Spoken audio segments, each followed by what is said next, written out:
And of course, I'm outperforming everybody. And I'm 95 years old. And I practically never have a transaction. And the answer is I'm right and they're wrong. And that's why it's worked for me and not for them. Well, I am very interested in the subject of human misjudgment, and Lord knows I've created a good bit of it. I don't think I've created my full statistical share. And I think that one of the reasons was that I tried to do something about this terrible ignorance I left the Harvard Law School with when I saw this patterned irrationality, which was so extreme, and I had no theory or anything to deal with it, but I could see that it was extreme and I could see that it was patterned. I just started to create my own system of psychology, partly by casual reading, but largely from personal experience, and I used that pattern to help me get through life.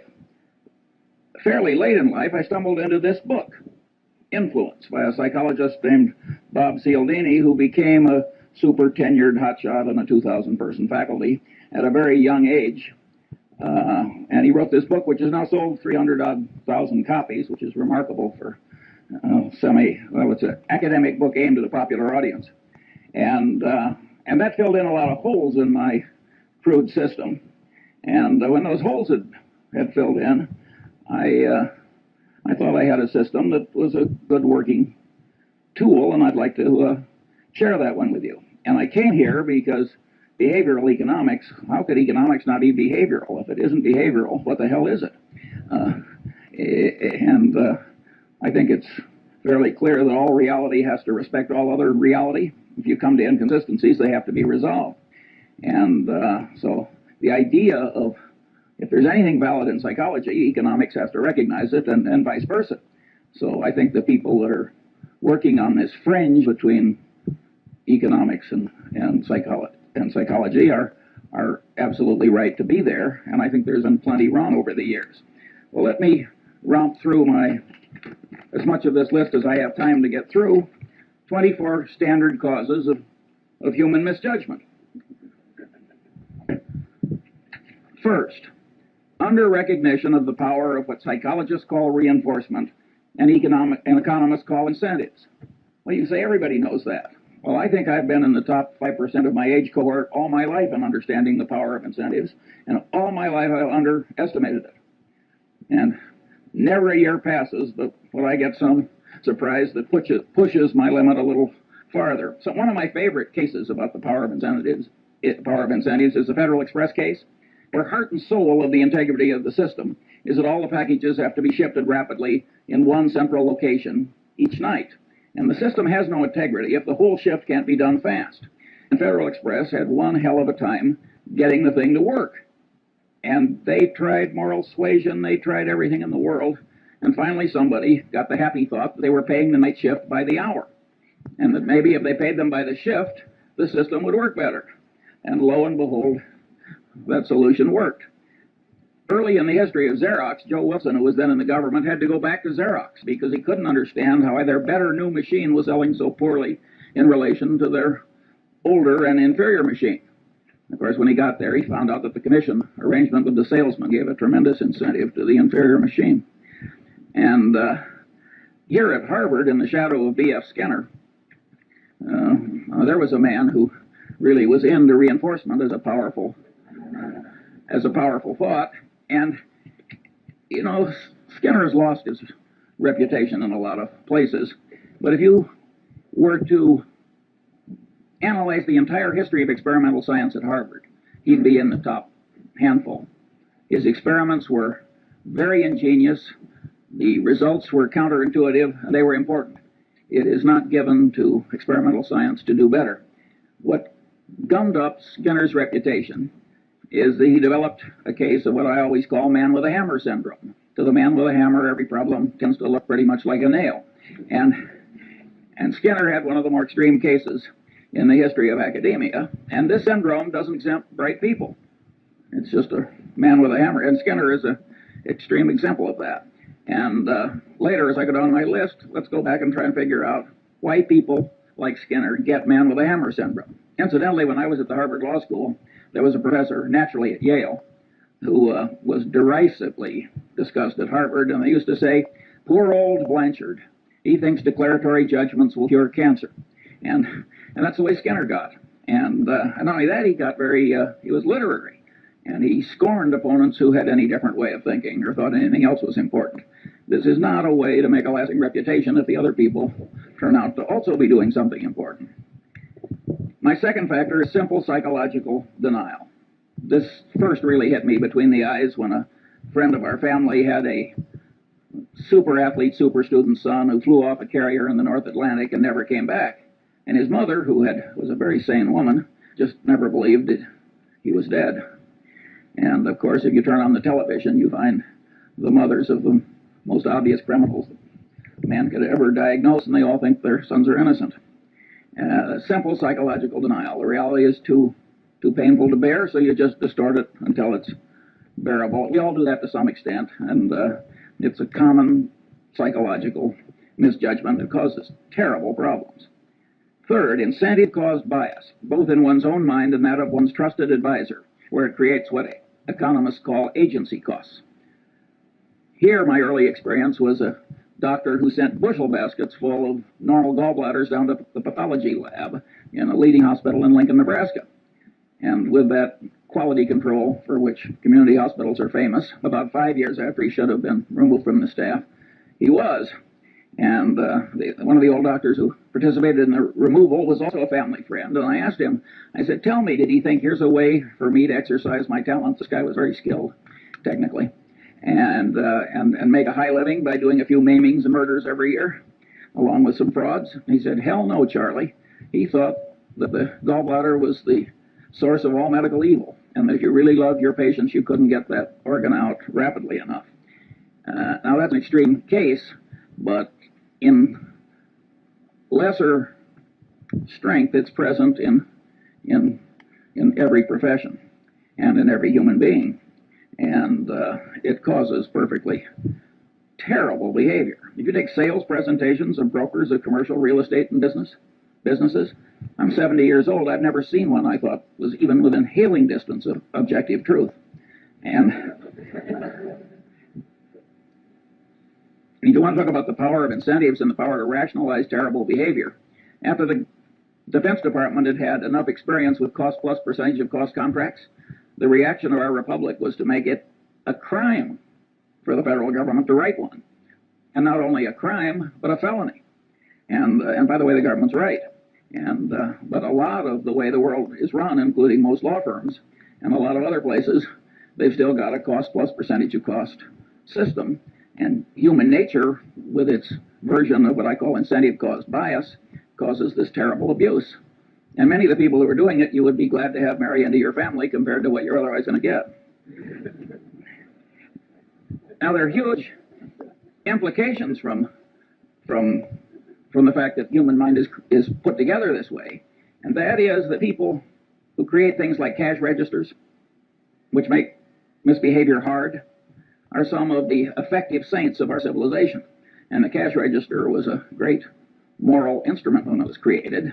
And Patterson knew that, by the way. He had a little store, and the people were stealing him blind and never made any money, and people sold him a couple of cash registers, and it went to profit immediately. And of course, he closed the store and went into the cash register business. And with results which are so this is a huge, important thing. If you read the psychology text, you will find that if they're 1,000 pages long, there's one sentence. Somehow incentive-caused bias has escaped the standard survey course in psychology.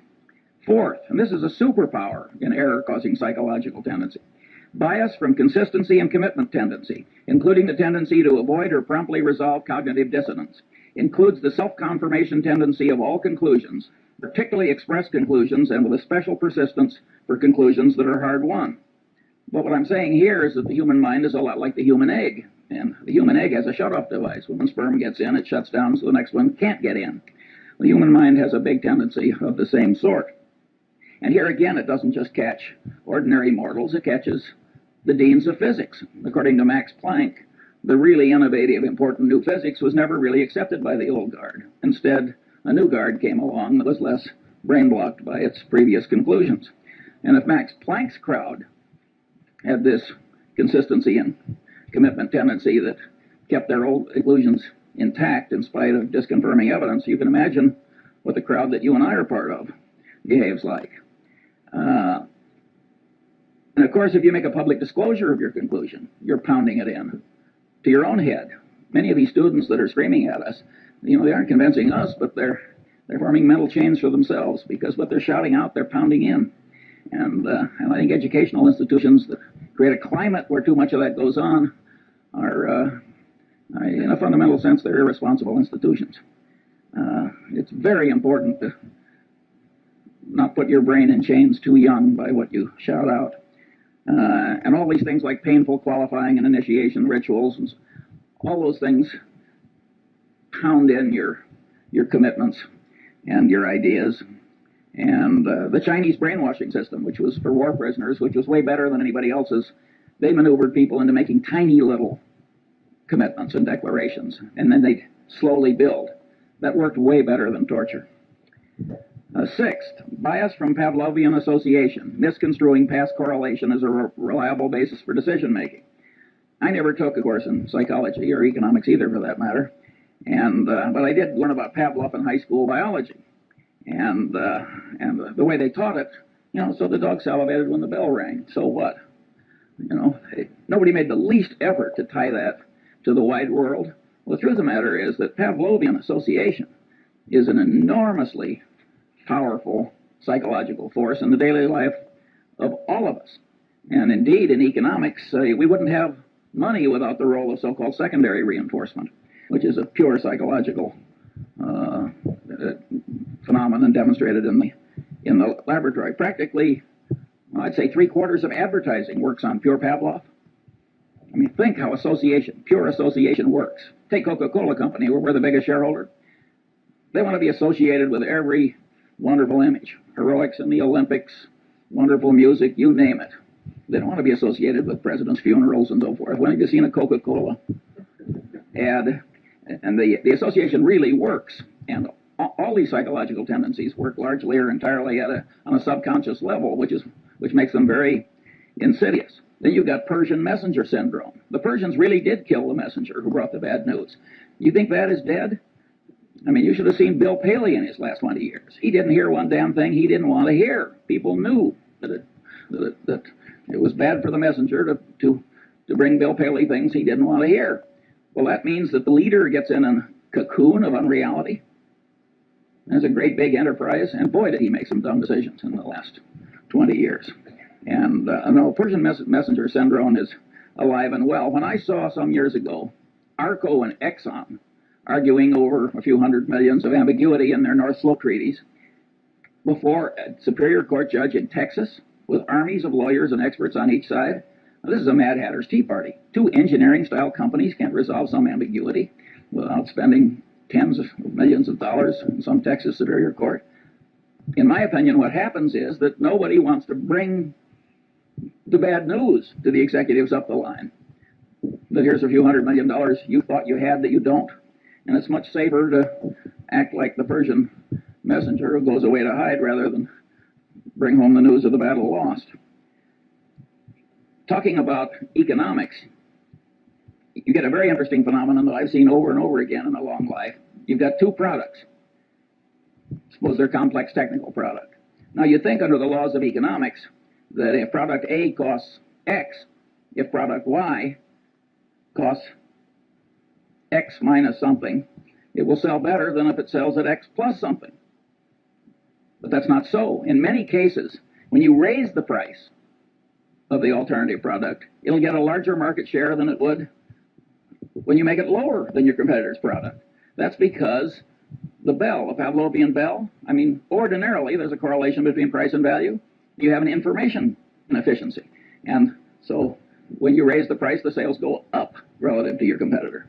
That happens again and again and again. It's a pure Pavlovian phenomenon. And you can say, well, the economists have figured this sort of thing out when they started talking about information inefficiencies.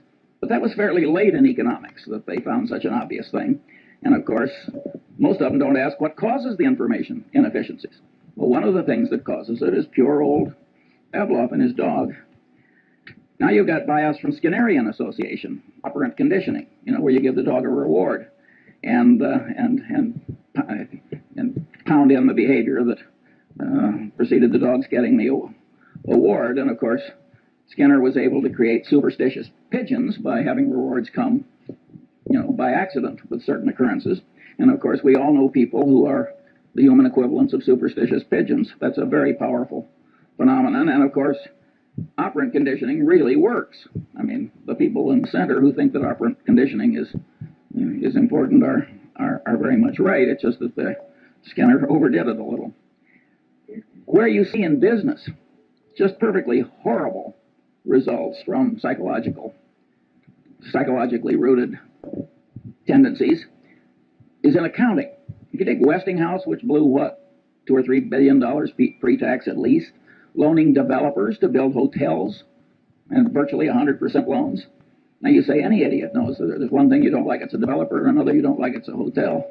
And to make a 100% loan to a developer who's going to build a hotel, but this guy, he probably was an engineer or something, and he didn't take psychology any more than I did, and he got out there in the hands of these slick salesmen operating under their version of incentive cost bias, where any damn way of getting Westinghouse to do it was considered normal business, and they just blew it. That would never have been possible if the accounting system hadn't been such that for the initial phase of every transaction, it showed wonderful financial results. So people who have loose accounting standards are just inviting perfectly horrible behavior in other people. And it's a sin. It's an absolute sin. If you carried bushel baskets full of money through the ghetto and made it easy to steal, that would be a considerable human sin, because you'd be causing a lot of bad behavior, and the bad behavior would spread. Similarly, an institution that gets sloppy accounting commits a real human sin, and it's also a dumb way to do business, as Westinghouse has so wonderfully proved. Oddly enough, nobody mentions, at least nobody I've seen, what happened with Joe Jett and Kidder Peabody. The truth of the matter is the accounting system was such that by punching a few buttons, the Joe Jetts of the world could show profits, and profits that showed up in things that resulted in rewards and esteem and every other thing that human being. Well, the Joe Jetts are always with us, and they're not really to blame, in my judgment at least. But that bastard who created that foolish accounting system, who, so far as I know, has not been played alive, ought to be. Seventh, bias from reciprocation tendency, including the tendency of one in a role to act as other persons expect. Well, here again, Cialdini does a magnificent job at this, and you're all going to be given a copy of Cialdini's book. And if you have half as much sense as I think you do, you will immediately order copies for all of your children and several of your friends. You will never make a better investment. It is so easy to be a patsy for what he calls the compliance practitioners of this life. And but at any rate, reciprocation tendency is a very, very powerful phenomenon. And Cialdini demonstrated this by running around a campus, and he asked people to take juvenile delinquents to the zoo. And it was a campus, and so 1 in 6 actually agreed to do it. And after he'd accumulated the statistical output, he went around on the same campus, and he asked other people, he said, gee, would you devote 2 afternoons a week to taking juvenile delinquents somewhere and suffering greatly yourself to help them? And there he got 100% of the people to say no. But after he made the first request, he backed off a little. He said, well, would you at least take them to the zoo 1 afternoon?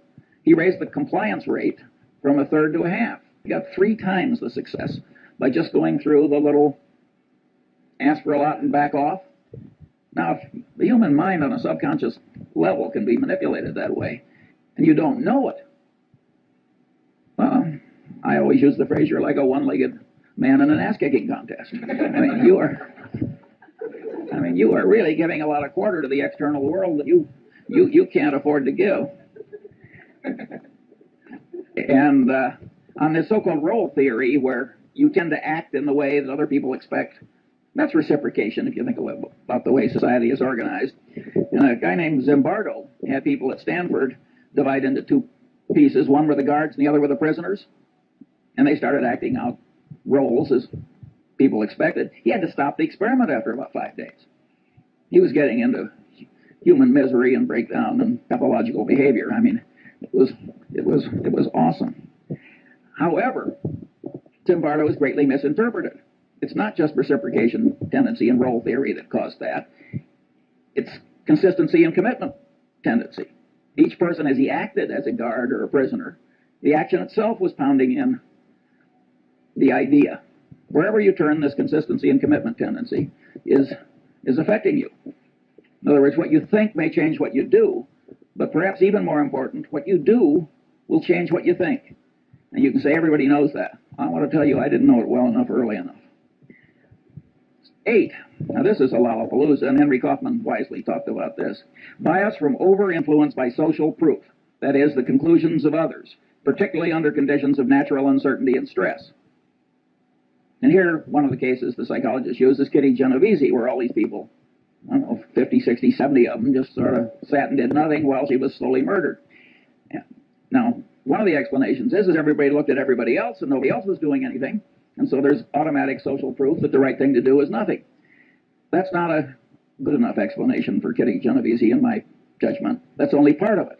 There are microeconomic ideas in gain-loss ratios and so forth that also come into play. I think time and time again in reality, psychological notions and economic notions interplay. And the man who doesn't understand both is a damn fool. Big shot businessmen get into these waves of social proof. Do you remember some years ago when one oil company bought a fertilizer company? And every other major oil company practically ran out and bought a fertilizer company. And there was no more damn reason for all these oil companies to buy fertilizer companies. But they didn't know exactly what to do, and if Exxon was doing it, it was good enough for Mobil or vice versa. And of course, I think they're all gone now. It was a total disaster. Now let's talk about efficient market theory, a wonderful economic doctrine that had a long vogue in spite of the experience of Berkshire Hathaway. In fact, one of the economists who won, he shared a Nobel Prize. And as he looked at Berkshire Hathaway year after year, which people would throw in his face as saying maybe the market isn't quite as efficient as you think, he said, well, it's a 2 sigma event. And then he said we were a 3 sigma event. And then he said we were a 4 sigma event. And he finally got up to 6 sigmas. Better to add a sigma than change a theory just because the evidence comes in differently. And of course, when this share of a Nobel Prize went into money management himself, he sank like a stone. If you think about the doctrines I've talked about, namely one, the power of reinforcement. After all, you do something and the market goes up and you get paid and rewarded and applauded and what have you. You're getting a lot of reinforcement if you make a bet in a market and the market goes with you. Also, there's social proof. I mean, the prices in the market are the ultimate form of social proof, reflecting what other people think. And so the combination is very powerful. Why would you expect general market levels to always be totally efficient? Say even in 1973-4 at the pit, or in 1972 or whatever it was when the Nifty 50 were in their heyday. If these psychological notions are correct, you would expect some waves of irrationality, which carry general levels so they're inconsistent with reason. 9. What made these economists love the efficient market theory is the math was so elegant. And after all, math is what they'd learned to do. The man with a hammer, every problem tends to look pretty much like a nail. The alternative truth was a little messy. And they'd forgotten the great economist Keynes, whom I think said, better to be roughly right than precisely wrong. 9. Bias from contrast caused distortions of sensation, perception, and cognition. Here, the great experiment that Cialdini does in his class is he takes 3 buckets of water. One's hot, one's cold, and one's room temperature. He has the student stick his left hand in the hot water and his right hand in the cold water. Then he has them remove the hands and put them both in the room temperature bucket. And of course, with both hands in the same bucket of water, one seems hot and the other seems cold, because the sensation apparatus of man is over-influenced by contrast. It has no absolute scale. It's got a contrast scale in it. And it's a scale with quantum effects in it, too. It takes a certain percentage change before it's noticed. Maybe you've had a magician remove your watch. I certainly have, without your noticing it. It's the same thing. He's taking advantage of your contrast type troubles in your sensory apparatus. But here the great truth is that cognition mimics sensation, and the cognition manipulators mimic the watch-removing magician. In other words, people are manipulating you all day long on this contrast phenomenon. Cialdini cites the case of the real estate broker, and you got the rube that's been transferred into your town, and the first thing you do is you take the rube out to two of the most awful overpriced houses you've ever seen. And then you take the rube to some moderately overpriced house, and then you stick them.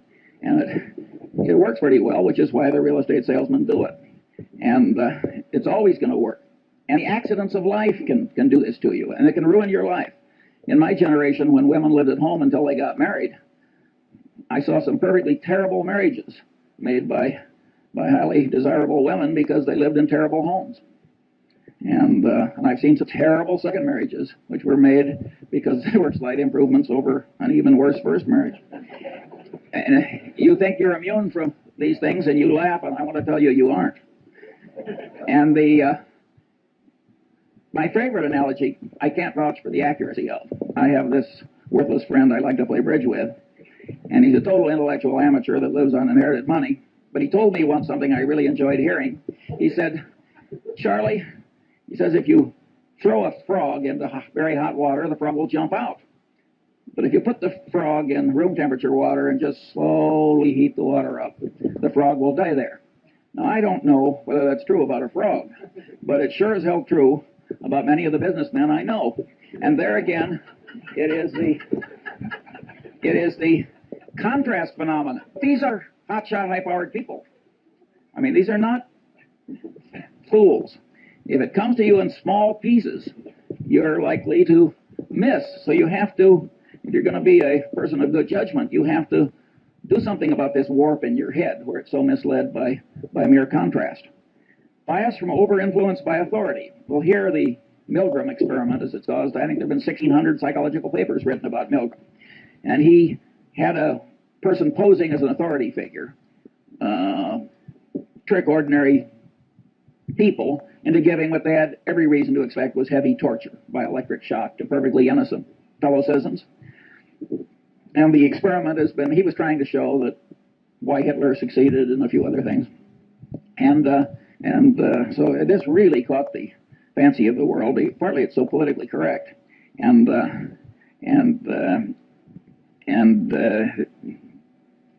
Over-influenced by authority has another you'll like this one. You got a pilot and a co-pilot. The pilot is the authority figure. They don't do this in airplanes, but they've done it in simulators. They have the pilot do something where the co-pilot, who's been trained in simulators a long time, he knows he's not to allow the plane to crash. They have the pilot to do something where an idiot co-pilot would know the plane was going to crash, but the pilot's doing it and the co-pilot is sitting there, and the pilot is the authority figure. 25% of the time the plane crashes. I mean, this is a very powerful psychological tendency. It's not quite as powerful as some people think, and I'll get to that later. 11, bias from deprival superreaction syndrome, including bias caused by present or threatened scarcity, including threatened removal of something almost possessed but never possessed. Here I took the Munger dog, lovely, harmless dog. The only way to get that dog to bite you was to try and take something out of its mouth after it was already there. And any of you who have tried to do takeaways in labor negotiations will know that a human version of that dog is there in all of us. And I had a predecessor on a little island where I have a house, and his next door neighbor put a little pine tree in that was about 3 feet high, and it turned his 180-degree view of the harbor into 179 3/4. Well, they had a blood feud like the Hatfields and McCoys, and it went on and on and on. And I mean, people are really crazy about minor decrements down. And then, if you act on them, you get into reciprocation tendency, because you don't just reciprocate affection, you reciprocate animosity, and the whole thing can escalate. And so, huge insanities can come from just subconsciously overweighing the importance of what you're losing or almost getting and not getting. And the extreme business case here was New Coke. Now, Coca-Cola has the most valuable trademark in the world. We're the major shareholder. I mean, I think we understand that trademark. Coke has armies of brilliant engineers, lawyers, psychologists, advertising executives, and so forth. And they had a trademark on a flavor, and they'd spent the better part of 100 years getting people to believe that trademark had all these intangible values too. And people associated it with a flavor. And so they were going to tell people not that it was improved, because you can't improve a flavor. If a flavor is a matter of taste, I mean, you may improve a detergent or something, but telling you're going to make a major change in a flavor. I mean, so they got this huge deprival super reaction syndrome. Pepsi was within weeks of coming out with Old Coke in a Pepsi bottle, which would have been the biggest fiasco in modern times. Perfect, perfect insanity. And by the way, both Goizueta and Keogh are just wonderful about it. I mean, they just joke. I mean, they don't. Keogh always says, I must have been away on vacation. He participated in every single. He's a wonderful guy. And by the way, Goizueta is a wonderful, smart guy, an engineer. Smart people make these terrible boners. How can you not understand deprival super reaction syndrome? But people do not react symmetrically to loss and gain. Now, maybe a great bridge player like Zeckhauser does, but that's a trained response. Ordinary people, subconsciously affected by their inborn tendencies. Bias from envy, jealousy. Well, envy, jealousy made what, 2 out of the 10 commandments? Those of you who have raised siblings, you know about or tried to run a law firm or investment bank or even a faculty. I've heard Warren say 6 times, it's not greed that drives the world, but envy. Here again, you go through the psychology survey courses. You go to the index, envy, jealousy, 1,000-page book. It's blank. There's some blind spots in academia, but it's an enormously powerful thing, and it operates to a considerable extent on the subconscious level. And anybody who doesn't understand it is taking on defects he shouldn't have.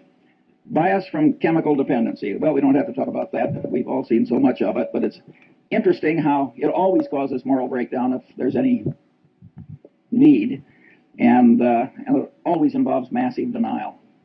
So it aggravates what we talked about earlier in the aviator case, the tendency to distort reality so that it's endurable.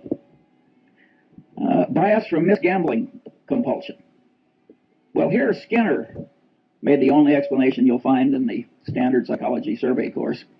He, of course, created a variable reinforcement rate for his pigeons and his mice, and he found that would pound in the behavior better than any other reinforcement pattern.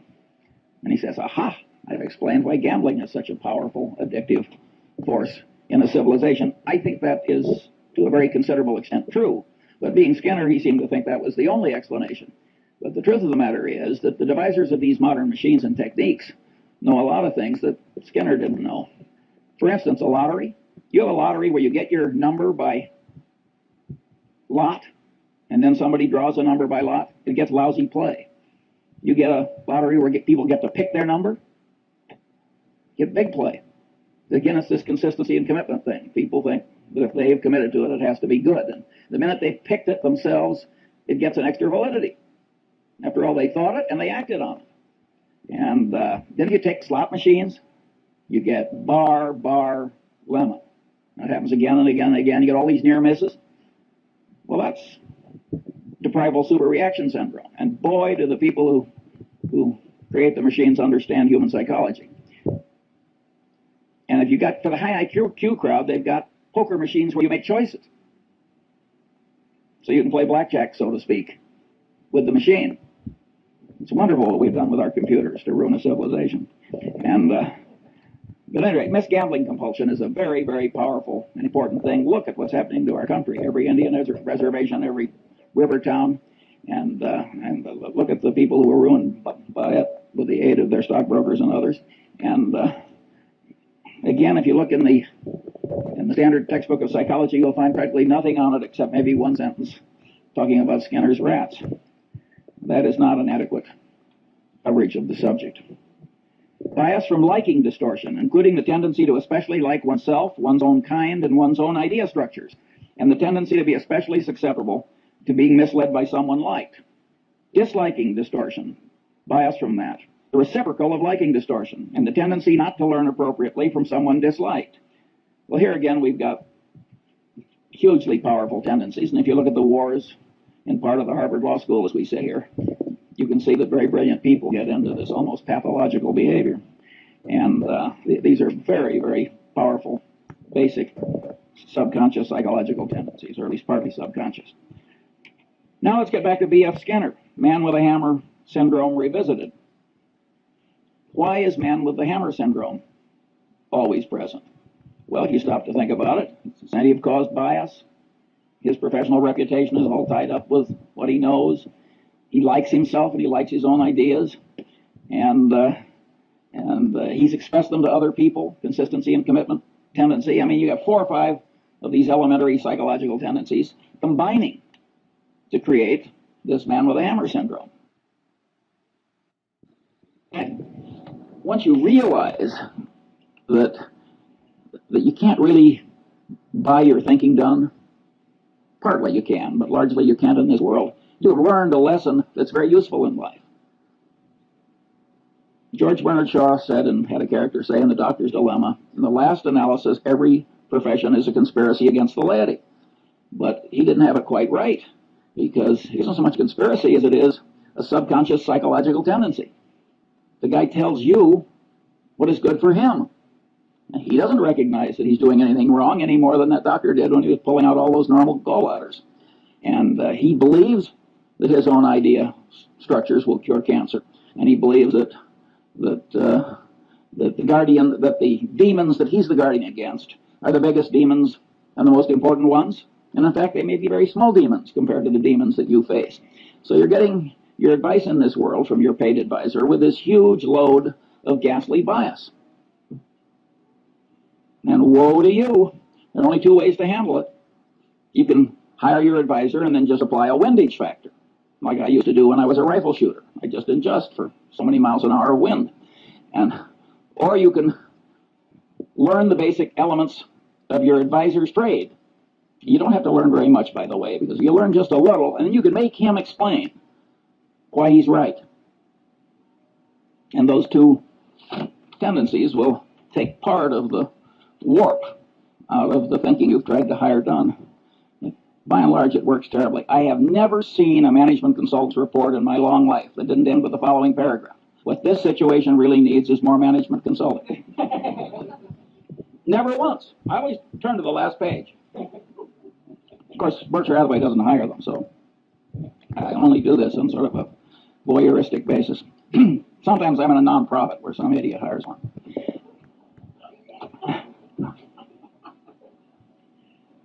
"17.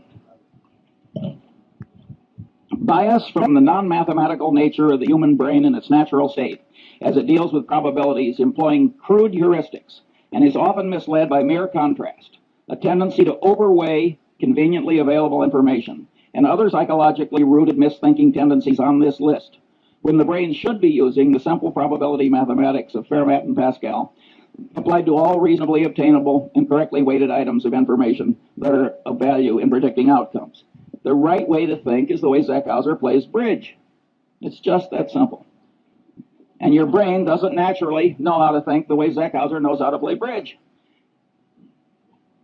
Now, you notice I put in that availability thing, and there I'm mimicking some very eminent psychologists, Kahneman, I hope I pronounced that right, and Tversky, who raised the idea of availability to a whole heuristic of misjudgment. And, they are very substantially right. I mean, ask the Coca-Cola Company, which has raised availability to a secular religion, if availability changes behavior. You will drink a hell of a lot more Coke if it's always available. I mean, availability does change behavior and cognition. Nonetheless, even though I recognize that and applaud Tversky and Kahneman, I don't like it for my personal system, except as part of a greater subsystem, which is, you got to think the way Zeckhauser plays the bridge. It isn't just the lack of availability that distorts your judgment. All the things on this list distort judgment. And I want to train myself to kind of mentally run down the list instead of just jumping on availability. So that's why I state it the way I do. In a sense, these psychological tendencies make things unavailable.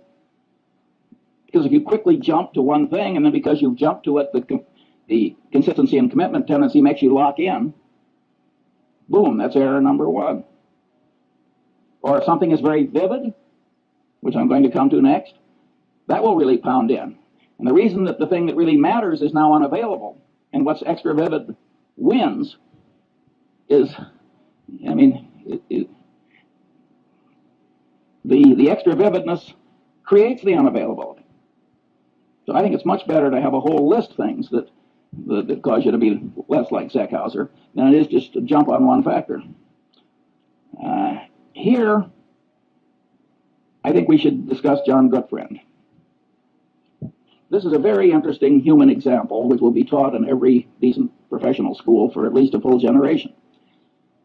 Gutfriend has a trusted employee, and it comes to light, not through confession, but by accident, that the trusted employee has lied like hell to the government and manipulated the accounting system, and it was really equivalent to forgery. And the man immediately says, "I've never done it before. I'll never do it again. It was an isolated example." And of course, it was obvious that he was trying to help the government as well as himself, because he thought the government had been dumb enough to pass a rule that he'd spoken against. And after all, if a government's not going to pay attention to a bond trader at Solomon, what kind of a government can it be? But at any rate, and this guy has been part of a little clique that has made, well, way over $1 billion for Solomon in the very recent past. And it's a little handful of people. And so there are a lot of psychological forces at work. And you know the guy's wife, and he's right in front of you, and there's human sympathy, and he's sort of asking for your help, which is the form which encourages reciprocation, and there are all these psychological tendencies are working, plus the fact he's part of a group that made a lot of money for you. At any rate, Gutfriend does not cashier the man. And of course, he had done it before, and he did do it again. Well, now you look as though you almost wanted him to do it again, or God knows what you look like, but it isn't good. And that simple decision destroyed John Gutfriend. And it's so easy to do. Now let's think it through like the bridge player, like Zeckhauser. You find an isolated example of a little old lady in the See's Candy Company, one of our subsidiaries, getting into the till. And what does she say? "I never did it before. I'll never do it again. This is going to ruin my life. Please help me." And you know her children and her friends, and she's been around 30 years. And standing behind the candy counter with swollen ankles, and you're an old lady, it isn't that glorious a life. And you're rich and powerful, and there she is. "I never did it before, and I'll never do it again." Well, how likely is it that she never did it before? If you're going to catch 10 embezzlements a year, what are the chances that any one of them, applying what Tversky and Kamen call baseline information, will be somebody who only did it this once? And the people who have done it before and are going to do it again, what are they all going to say? Well, in the history of the See's Candy Company, they always say, "I never did it before. I'm never going to do it again." And we cashier them. It would be evil not to, because terrible behavior spreads. Remember, what was it, Serpico? I mean, you let that stuff, you got social proof, you got incentive cost bias, you got a whole lot of psychological factors that will cause the evil behavior to spread. And pretty soon the whole damn, your place is rotten, the civilization is rotten. It's not the right way to behave. And I will admit that when I knew the wife and children, I have paid severance pay when I fire somebody for taking a mistress on an extended foreign trip. It's not the adultery I mind, it's the embezzlement. But there, I wouldn't do it where Gutfriend did it, where they've been cheating somebody else on my behalf. There, I think you have to cashier. But if they're just stealing from you and you get rid of them, I don't think you need the last ounce of vengeance. Like, I don't think you need any vengeance. I don't think vengeance is much good. Now we come bias from over-influence by extra vivid evidence. Here's One that I'm at least $30 million poorer as I sit here giving this little talk, because I once bought 300 shares of a stock, and the guy called me back and said, I've got 1,500 more. I said, will you hold it for 15 minutes while I think about it? And the CEO of this company, I have seen a lot of vivid peculiarities in a long life, but this guy set a world record. I'm talking about the CEO, and I just misweighed it. The truth of the matter is his situation was foolproof. He was soon going to be dead. I turned down the extra 1,500 shares. And that's now cost me $30 million, and that's life in the big city. You know, it wasn't something where stock was generally available. And so it's very easy to misweigh the vivid evidence. And Goodfriend did that when he looked into the man's eyes and forgave the colleague. And 22, stress-induced mental changes, small and large, temporary and permanent. I've skipped one. Mental confusion caused by information not arrayed in the mind in theory structures, creating sound generalizations developed in response to the question why. Also misinfluence from information that apparently but not really answers the question why. Also failure to obtain deserved influence caused by not properly explaining why. But we all know people who flunk, and they try and memorize, and they try and spout back, and it doesn't work. The brain doesn't work that way. You've got to array facts on theory structures answering the question why. If you don't do that, you cannot handle the world. And now we get to Forstein, who was the general counsel of Salomon when Goodfriend made his big error. And Forstein knew better. He told Goodfriend, you have to report this as a matter of morality and prudent business judgment.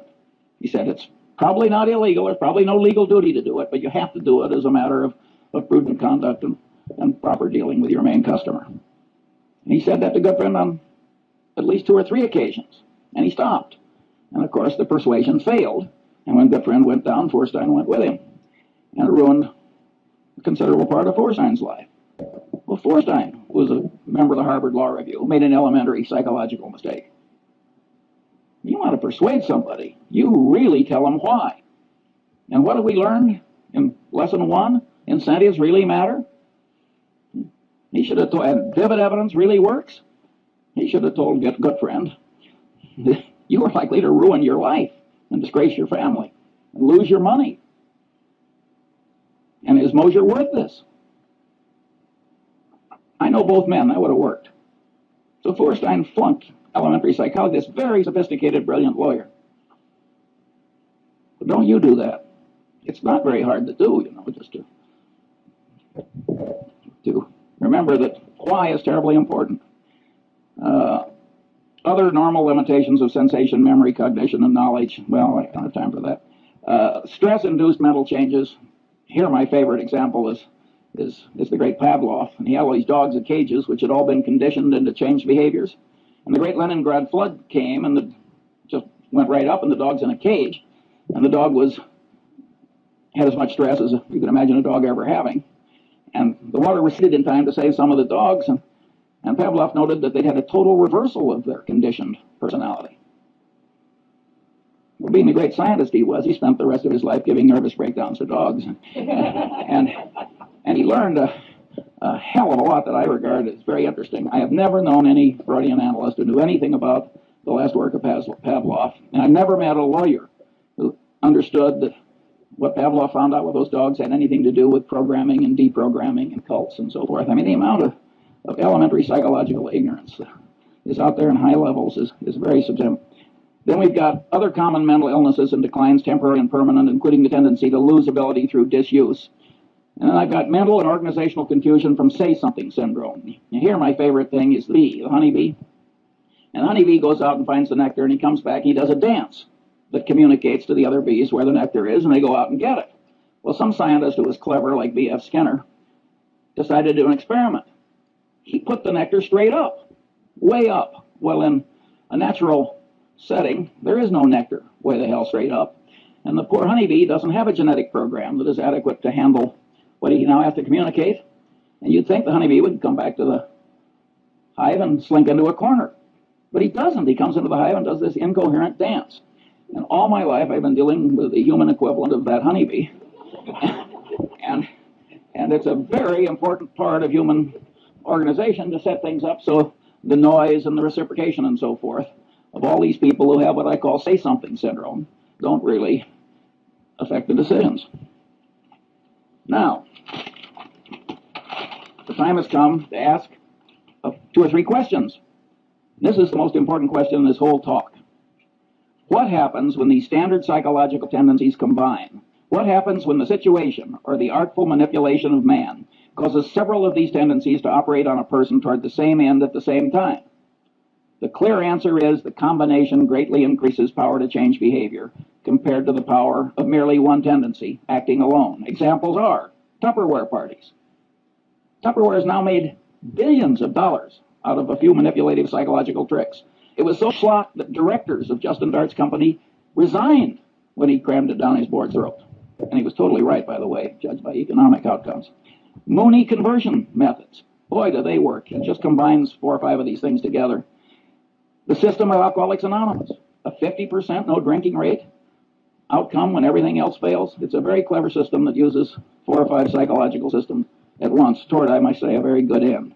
The Milgram experiment. See, Milgram, it's been widely interpreted as mere obedience. But the truth of the matter is that the experimenter who got the students to give the heavy shocks in Milgram, he explained why. It was a false explanation. We need this to look for scientific truth and so on. That greatly changed the behavior of the people. And number 2, he worked them up. Tiny shock, little larger. So commitment and consistency tendency and the contrast principle were both working in favor of this behavior. So again, it's 4 different psychological tendencies. That's when you get these Lollapalooza effects. You will almost always find 4 or 5 of these things working together. When I was young, there was a whodunit hero who always said, cherchez la femme. And what you should search for in life is the combination. Because the combination is likely to do you in. Or if you're the inventor of Tupperware parties, it's likely to make you enormously rich if you can stand shaving when you do it. Then one of my favorite cases is the McDonnell Douglas airliner evacuation disaster. The government requires that airliners pass a bunch of tests. One of them is evacuation. Get everybody out. I think it's 90 seconds or something like that. It's some short period of time. The government has rules, make it very realistic, so on and so on. You can't select nothing but 20-year-old athletes to evacuate your airliner.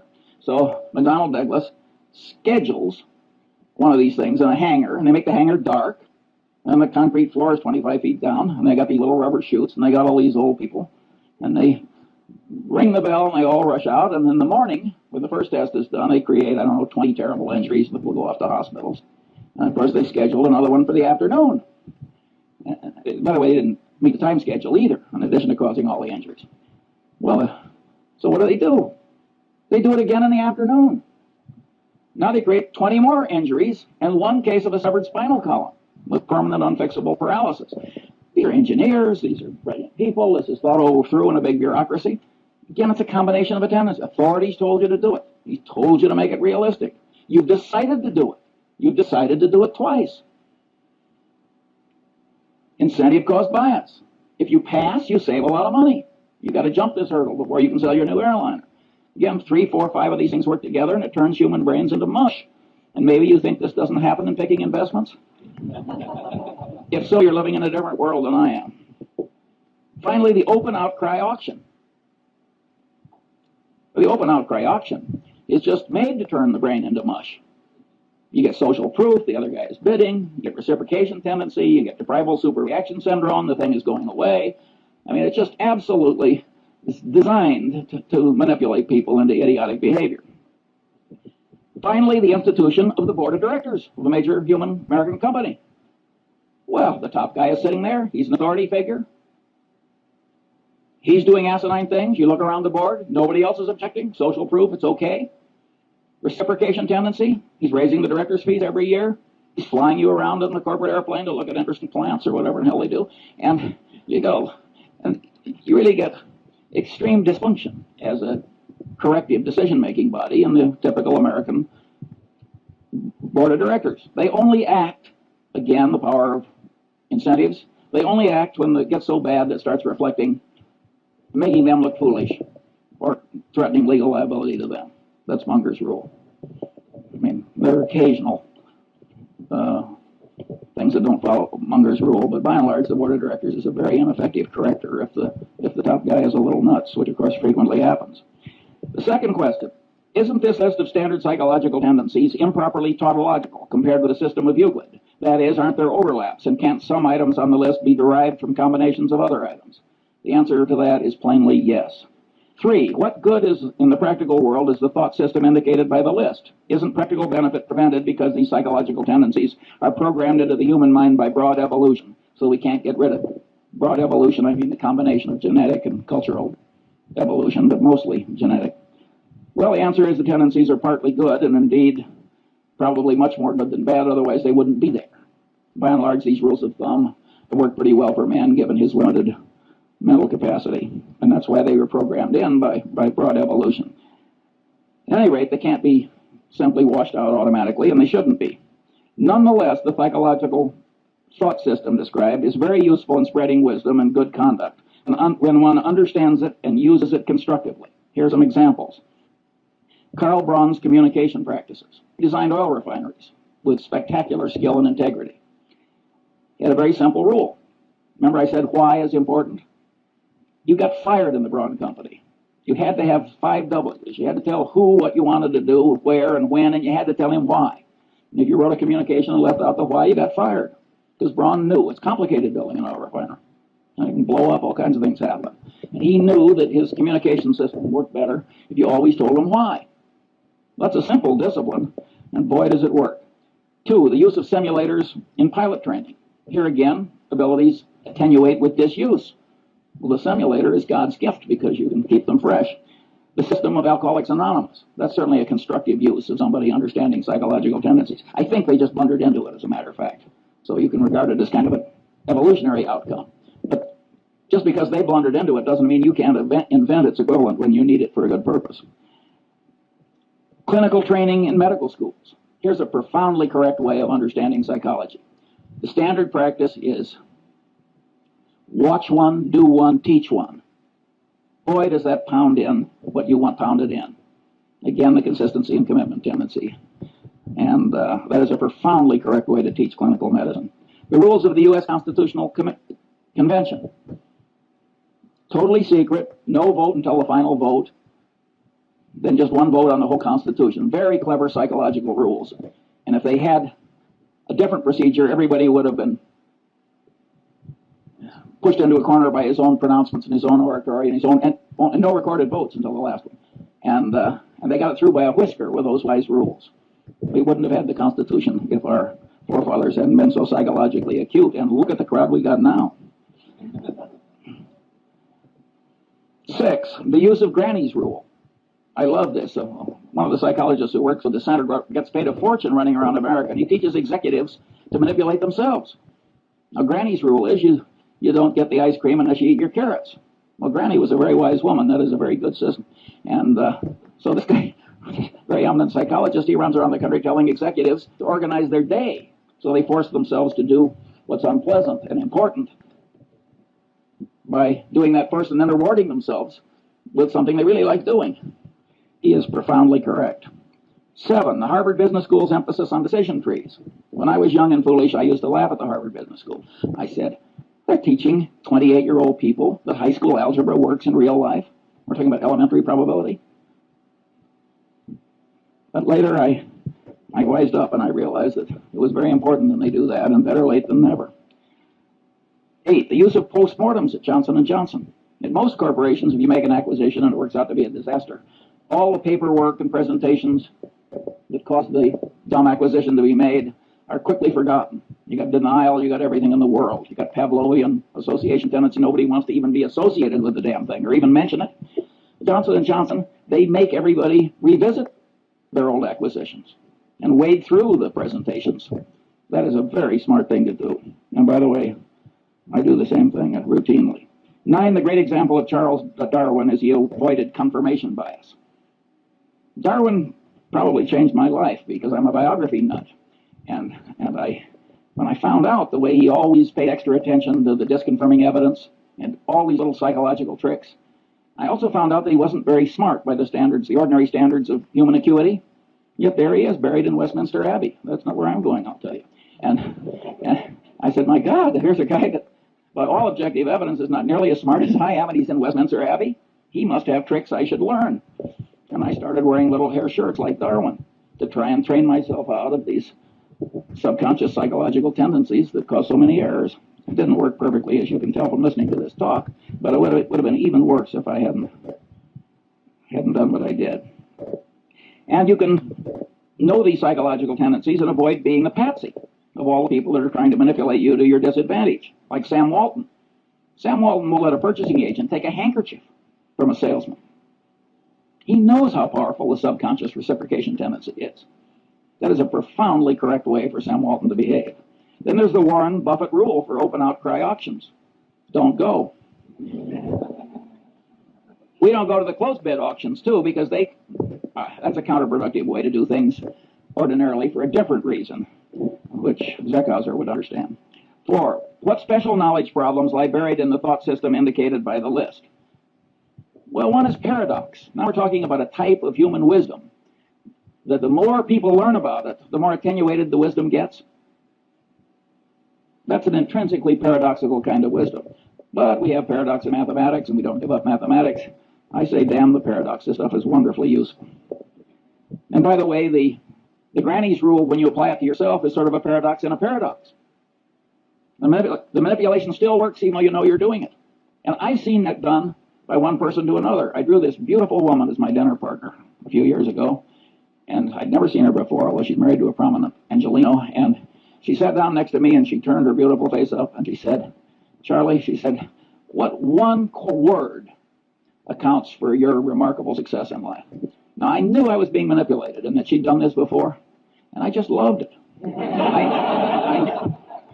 I never see this woman without a little lift in my spirits. And by the way, I told her I was rational. You'll have to judge yourself whether that's true. I may be demonstrating some psychological tendency I hadn't planned on demonstrating. How should the best parts of psychology and economics interrelate in an enlightened economist's mind?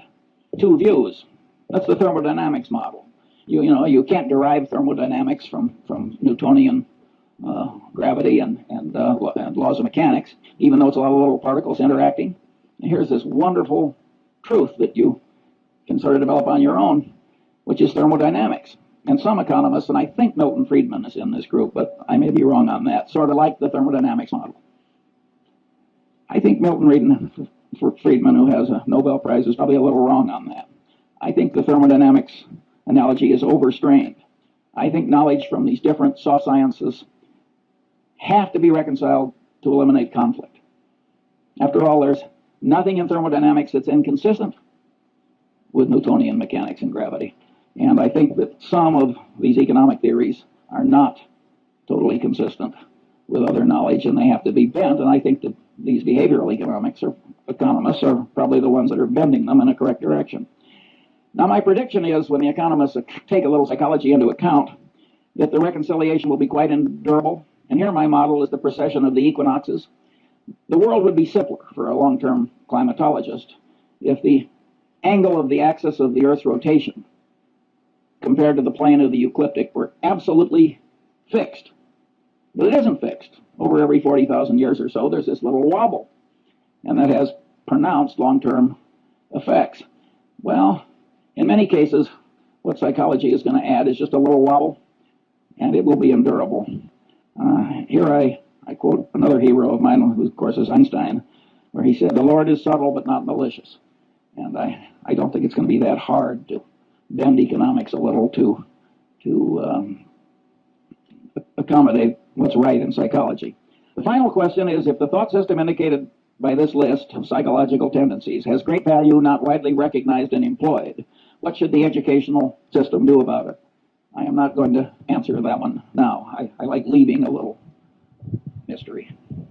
Have I used up all the time, so there's no time for questions? I think that what we're going to do is we're going to borrow a little bit of time from the end of the day summary questions, and we're going to move it and allocate it to Charles Munger. That's definitely the thing. When we have questions for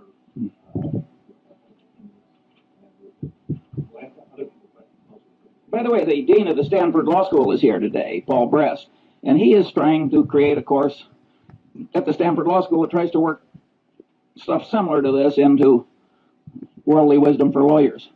which I regard as a profoundly good idea. And he wrote an article about it, and you'll be given a copy along with Cialdini's book. Questions? Yeah. Yes, I presume there would be one curious man. And I have it, I'll put it over there on the table, but don't take more than one because I didn't anticipate such a big crowd. And if we run short, I'm sure the center is up to making other copies. And yeah. Well, let me just ask one question. If I listened to this talk, I might have thought that you were a psychologist. If I had listened to this talk, I might have thought that Charles Munger was a psychology professor operating in a business school.